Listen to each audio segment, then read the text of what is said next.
Hi, today I'm going to teach you how to create a silicone task strainer. It's important to have a prepared station before starting. And so for example, you can cover your station using papers, newspaper, or plastic. Wearing gloves at all times is important. Also, I can suggest you to wear a lab coat to make sure it's clean. Also, having a fan nearby is important as well. Then after that, you have to have a prepared molding. So for example, I'm going to use these two plastic containers to pour my silicone into them. You can also create a molding ahead of time, which I have used a molding material, which I have as information down below. And then I'm going to pour the silicone into the base, and this is the top molding that I'm going to put on top of it, and I'm going to leave it aside to solidify. After solidifying, it's going to create a shape like this. Because there was an external molding at top, there's going to be a hollow shape of silicone down here. The shaded area is going to be hollow. This is a view from the top and view from bottom, which is going to be all covered as silicone. It's a good idea to have a container which is you don't need to use it again or wash it. You can just throw it away. Having measuring cups that are same size is a good idea as well. So from the two containers that come in the silicone box, there are going to be two containers which I have them out. And I'm going to use the same amount from each one of them and pour them into my plate. For creating this shapes, because I'm creating two task strainers in this video to show you, I'm using about 5 cups of each. But you can, it all depends on the shape of your container and how thick or how wide you want it to be. After adding each one of the silicones, you can add your pigment. I'm using a skin pigment. You don't need a lot of the pigment, just a touch of it would go a long way. After adding the pigment, you can stir it for about a minute. Also, I have already prepared some vessels that I'm going to use. For creating the vessels, it's having a scissor. I'm using the rubber coated flex style. You can also use IV tubing. It's very simple, grabbing a scissor, separating it.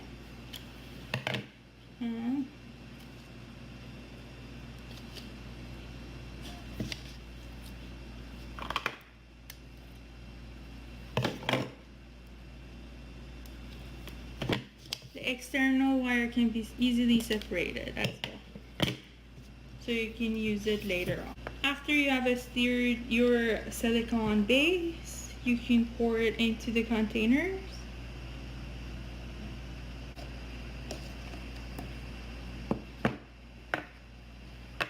Placing some of the wiring that I have already cut off into the silicone, you can push them down or you can leave them at the top depending on where you want them. They're going to be acting as vessels throughout your model. So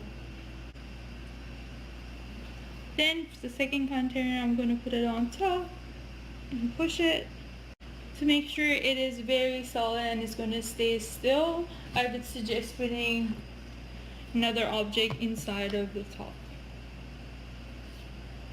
For this model that I have, it's very simple and it's going to stay on top.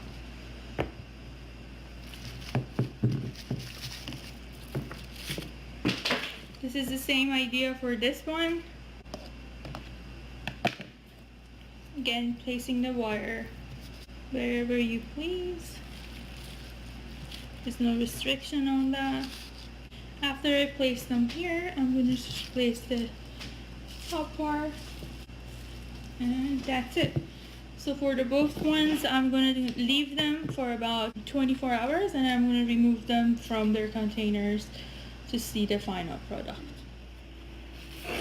Now that I have left them to be solidified, we're gonna put some more silicone into the molding that we already have. So I already removed the top. If you have difficulty removing it, it's okay to use a knife. I'm gonna leave the rest of it inside of it. It's gonna help me with adjusting the inner silicone that's gonna fill in. For both molds, I'm gonna do the same thing. Again, this procedure is going to be the same. I'm going to use the same silicone I used to make the other two. This time around, I do not want a lot of material, so I'm going to only use for both of them about two of each. Again, it depends on your containers, your mold, how much you actually need. To create contrast, I'm going to use a red dye, so it's completely visible to eye when compared to the nude color. Again, you do not need a lot of it, just a bit of it. Going to do a lot of, it has a lot of pigment for the whole silicone. After about a minute, pour them inside each of the models that you have. Okay. After pouring the silicone into each of the molds, it's again, I have prepared some of my wiring tubes. I'm going to place them inside, okay? And then I'm going to leave them in room temperature to be become solidified, and that's going to be it for the models here. Again, leaving them for 24 hours is the best idea. They're going to be solidified after 24 hours. Here I have already prepared two other ones using the same mold. So this is the deltoid model, and here I have an IV tubing embedded. And also in here, again, IV tubing, and this is my rectangular shape one. Thank you for watching, and again, all the information about the material used to create these models is down below in the information.